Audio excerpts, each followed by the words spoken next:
అందరికీ నమస్కారం అండి. ముందుగా మామిడి చెట్టుకు పూజ చేసి మామిడికాయలు అయితే కోయడం ప్రారంభించాము.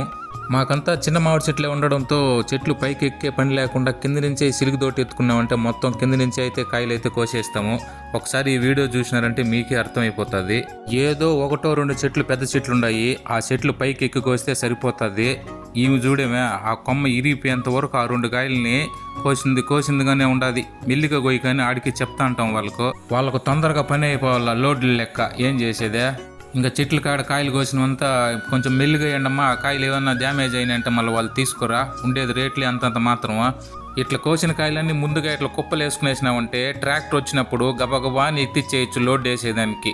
మళ్ళీ తొందరగా మనకు ఫ్యాక్టరీకి పోయేదానికి టైం ప్రకారం పోవచ్చు కదా, అందుకనేసి ఇట్లా ముందుగా కుప్పలు అయితే వేసుకోవడం జరిగింది. కాయలు అయితే చూసేదానికి బ్రహ్మాండంగా ఉన్నాయి బా.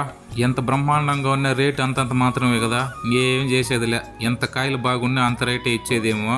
వాళ్ళు ఏం రూ. 2 రూ. 3 ఏం పెంచబోతారా. ఇదిగో చూడండి, ఈ విధంగా కోసిన కాయలన్నీ గంపలకి వేసుకునేసినామంటే మనకు ఎత్తుకునేదానికి చాలా సులభంగా ఉంటుంది. వస్తార్జున్ మనోడు మనకి లెక్కే లేదు. గబ్బగబ్బగాని తొందరగా పని అయిపోవాలా. ట్రాక్టర్కి ఎత్తి లోడ్ వేసేసినామా తొందరగా పోయినామని ఉంటుంది మనకి. తొందరగా అయితే చేస్తారు కానీ పని అయితే చాలా నీట్గా ఉంటుంది బా. కాయలు డ్యామేజ్ కాకుండా కాయలు మనం ఎంతైతే జాగ్రత్తగా చూసుకుంటామో అంతే జాగ్రత్తగా వీళ్ళు కూడా మనకు ట్రాక్టర్కు లోడ్ ఎక్కిస్తారు. మనం ఒకసారి చెప్పేస్తే చాలు, ట్రాక్టర్కు లోడ్ వేసేసి పట్ట కట్టేసి దారం కట్టేసి ట్రాక్టర్ మన కైలో నుంచి రోడ్లు ఇప్పేంత వరకు వీళ్ళ దగ్గరుండి అన్నీ చూసుకుంటారు బా. ఇది మా మాధవరం మామిడి రైతుల పరిస్థితి. ఈ వీడియో కనుక మీకు నచ్చినట్లయితే లైక్ చేయండి, షేర్ చేయండి, సబ్స్క్రైబ్ చేయండి. Thanks for watching.